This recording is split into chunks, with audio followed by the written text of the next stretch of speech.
la ministre, ce texte vise à garantir la sécurité des enfants dans un monde où le numérique est désormais omniprésent. Ces 300 millions de photographies sont diffusées chaque jour sur les réseaux sociaux et plus d'un internaute sur deux prend une photo avant tout dans le but de partager en ligne sur Facebook et Instagram. Consacré par l'article 16 de la Convention internationale des droits de l'enfant et par les directives SMA et DMA de l'Union européenne, le droit à l'image des enfants doit être renforcé par une meilleure régulation du numérique. Les enfants sont malheureusement surexposés sur les réseaux sociaux, et ce, dès leur plus jeune âge, à travers les comptes de leurs parents ou via leur propre compte. Sans aboutir forcément à des situations dramatiques, ces images peuvent porter ultérieurement préjudice à l'enfant, car rien ne disparaît réellement de la toile. Par ailleurs, les photos et vidéos finissent parfois sur des sites pédopornographiques et on estime que 50% des images diffusées sur ces sites ont initialement été prisées par les parents.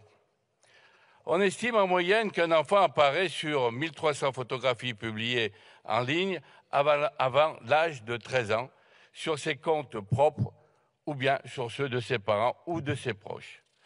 La publication sur les comptes des parents de contenus relatifs à leurs enfants constitue ainsi aujourd'hui l'un des principaux risques d'atteinte à la vie privée des mineurs pour deux raisons. D'une part, car il est difficile de contrôler la diffusion de son image quand on est mineur. D'autre part, en raison d'un conflit d'intérêts susceptible de survenir dans la gestion du droit à l'image des enfants par leurs parents. Les parents titulaires de l'autorité parentale sont pourtant les garants et les protecteurs du droit à l'image de leur enfant. Il est important de le rappeler. En effet, avec l'essor des réseaux sociaux et l'économie d'influence qui en résulte, de nombreux parents se retrouvent à exploiter l'image de leurs enfants et ainsi à les surexposer sur Internet. Cette exploitation donne parfois lieu à des séquences humiliantes, dégradantes ou néfastes pour l'enfant.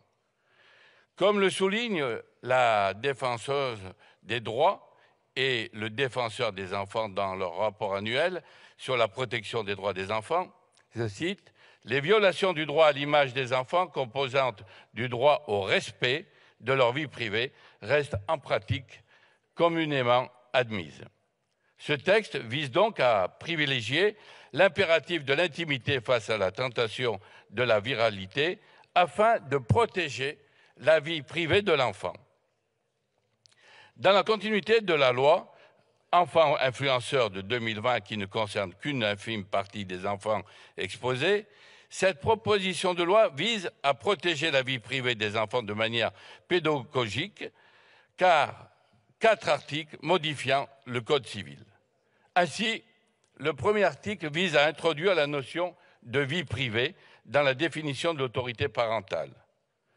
Le deuxième article énonce que l'exercice du droit à l'image de l'enfant mineur est exercé par les 2 parents conjointement.